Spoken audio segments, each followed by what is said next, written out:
Yo, what's up, guys? We're back with another UFC event in the UFC Epics Arena. We have 12 fights in the card. Neil Magny against Carlos Prates.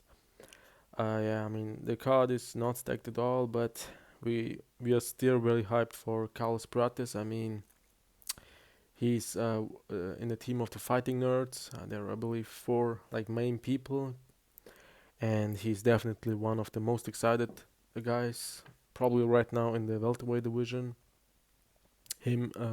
Guys like GDM, like you love to see these knockouts. And yeah, besides that, we have I mean Zaleski is fun too. Tresean Gore from the Ultimate Fighter. Charles Radtke is fun. We have I'm very excited for Romious, and I believe a very good fight is also Mansur Abdul-Malik against Dusko Todorovic. GDM and against René the Ridder, whatever his name is, the Netherlands guy from 1FC. And yeah, man, let's start with the first fight. Melissa Mullins against Klaudia Sygula. I mean, a lot of people picking Mullins, but I gotta go with Klaudia Sygula. I believe the Polish women fighters are very good. I mean, we saw Karolina, we saw Joanna. So yeah, we gotta go with Klaudia Sygula. I believe they train hard. And Mullins, I don't know too much about her. I believe she lost her last fight, and yeah. Tresean Gore against Antonio Trocoli. We get Tresean Gore by second round knockout. I don't know, man. Especially the Brazilians in the last time, they it's like they don't want to fight anymore. Tresean Gore needs this win, especially against him. He needs a finish even to be to make his name a little bit, let's say, in the mix again, because he was a huge prospect in the Ultimate Fighter. So yeah, I believe a second round knockout is in the books for him. Maybe even a submission, but yeah.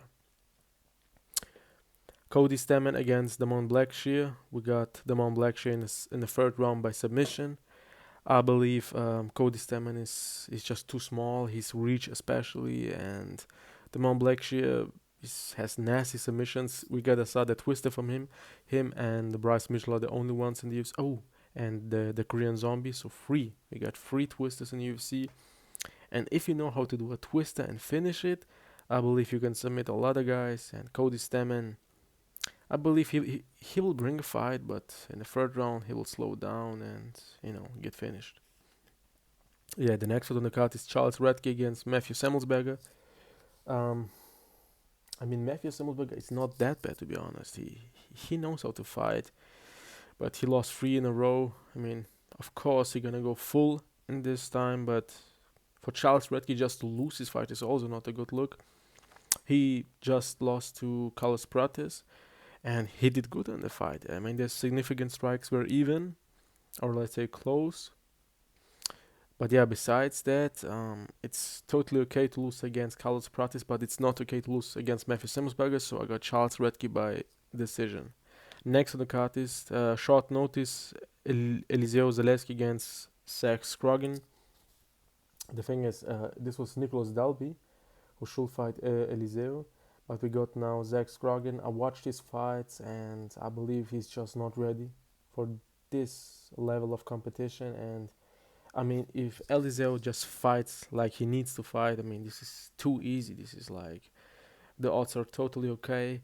Um, so I'll see a second round knockout. Let's go with second round knockout. Maybe the first round, Zach will try to do something, because it's his chance to show Dana something. He's also, I believe, undefeated, 7-0. But yeah, man, that competition that he fought and now he's fighting Elizeu Zaleski. He also won against Abu Bakr, which was a close fight. But still, if you can win against Anur Magomedov, you can win against Zach Scroggin. Next on the card is Cortavious Romious against Gaston Bolanos. So the names, we have a 30 BC fight. We have some Romans here against maybe some Spartans. Yeah, we got Romios by first and submission. I believe. I believe he will try to show his name, but especially look on cards like this, you need to go by finish, especially if you look the last the fight. So the last the chance somebody can get the performance of the night. You have three women fights. yeah, 3 women fights. You have some decision fights. So you gotta go by finish to make yourself a name, and to be especially on the next cut on a pay-per-view or make a better contract. Something needs to happen, and I believe Romious knows this definitely, because he looks like a guy who wants to go big, and I got him by first and submission. Gaston Bolanos is good too, don't get me wrong, but I believe Romious will try everything to take this chance. Yeah, the last fight on the prelims is Karolina Kowalkiewicz against Denise Gomes.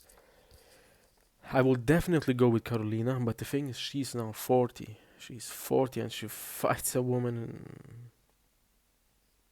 Denise Gomes, second round TKO. I got Denise Gomes because I believe I was trying to go with third round TKO, but maybe even in second round she will just go and try to take the head off Karolina. She will also not take the opportunity to not show herself, because if she gets a win against a very famous name by MMA not casuals, by some real hardcore fans, everybody knows who Karolina is and how good she was right now. I mean, she only lost one fight maybe in her last 6 or 7 fights.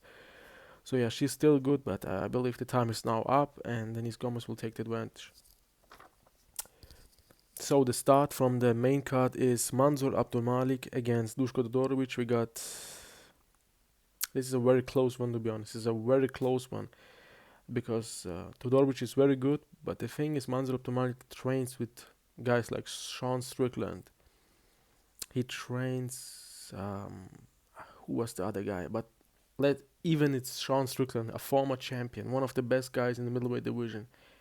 But who is the guys with Todorovic trains? He still trains in the Balkans. We saw the same mistake done by Rakic, done by Chimaev, even in Sweden.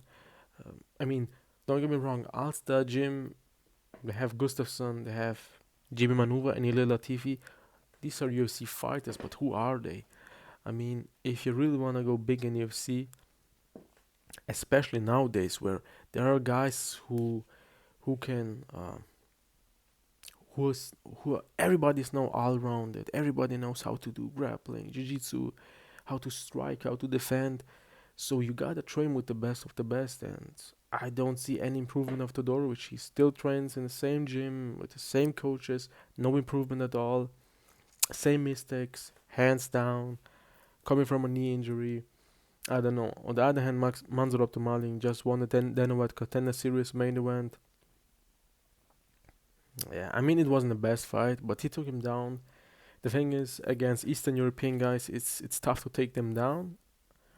So I believe it will be scrappy, but the judges will give the fight to Mansur Abdul-Malik. He's the younger guy, the prospect, the new generation guy. So it will be a very tough one. 29-28 for Mansur Abdul-Malik. He's also very strong and very tough. The thing is with Mansur, he's also, like I said, young, and he's not experienced at all.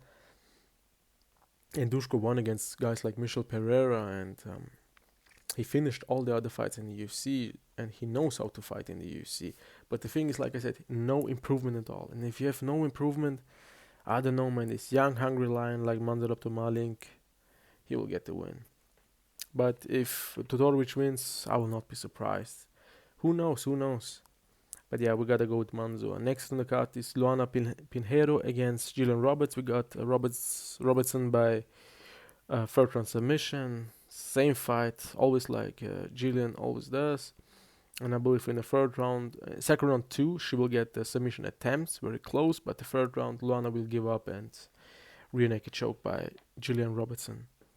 Next on the card is GM3, Gerald Merchant against Rena. I'll try to say his name. Rena Derrida. Yeah. So one FC champion lost. Now won his last fight, but lost the other two. So he's 1-2, and he lost the other two to this Russian monster. He lost 2 times by knockout. Can GM3 knock him out too? No, but can he submit him? Yes. I believe GM3 can submit everybody. He's like the Paul Craig of the middleweight division, even if Paul Craig also now fights at middleweight division. Yeah, I mean, Paul Craig. I mean, GM3 is. I don't know, man. He submitted Mahmoud Muradov. He submitted Edmund Shahbazian. So why not Rena? Why not Rena? Because he's hyped. He never had a fight in UFC. GM3 has probably 10 fights in UFC, and he knows how to win fights. So I believe the first round submission is in the books. I believe he will lose in everything, but maybe Rena will have the mistake, take him down, or GM3 will take him down and finish him by guillotine. I see that coming. Yeah, the co-main event: Ricky Tercios against Bernardo Sopai. I believe Ricky and Tresean Gore were in the same Ultimate Fighter. I believe this was Brian Ortega against Alexander Volkanovski. So yeah, maybe yeah, one guy wins, one guy loses. So yeah, we gotta go with Bernardo Sopai. If you train with Chimaev, you know how to win fights, and he looked very good before the one of the best knockouts of the year from Vinicius Oliveira. Um, Look, there is no shame in that. Vinicius was at the time was 20-3.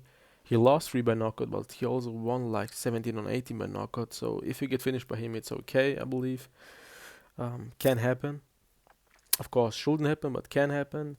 Can you get finished by Ricky? No way. Can you lose by decision? Yes, but Bernardo Sopa will try everything to win the fight. He's just a better fighter. He doesn't have to reach like Ricky, but he can go in. He can take you down. He can even knock you out. But I believe he will win by decision. Yeah, Neil Magny against Carlos Prates main event. So yeah, Neil Magny loses in the second round by knockout. I believe Carlos Prates is just too good. Neil Magny is now the old guy. He will not be even a gatekeeper anymore. This will be his last fight in the rankings. He will be out, and maybe even not a career-ending fight. But now the fights of Neil Magny will look definitely like a Jim Miller fight, like Daniel Pineda fight, Darren Elkins fight, just fighting the old guys, taking the last money they can, and that's how the career will go on. On the other hand, Carlos Prates will knock him out and will go in the rankings and maybe fight a guy like hmm, Gilbert Burns. I know both are Brazilian, but why not Gilbert Burns? We have in the books. I would love to see like Carlos Prates against guys like Sean Brady, what he can do against a good grappler. Of course, these are the interesting fights for me, but we gotta see again in the rankings. But yeah, a knockout in the first or second round will make him big, and he can do very good in the negotiations. And yeah, what can I say about the fight, man? I don't think. Of course, Neil Magny can grapple. I mean, Carlos Prates is very big, but he can grapple. He can take him on the cage, but I don't think it will be enough. I believe Prates will definitely not make Neil Magny the the aggressor in the fight, the pressure in the fight. He will try to do that like he did against Radtke, like he did against Li Jingliang, and then he will catch him and knock him out.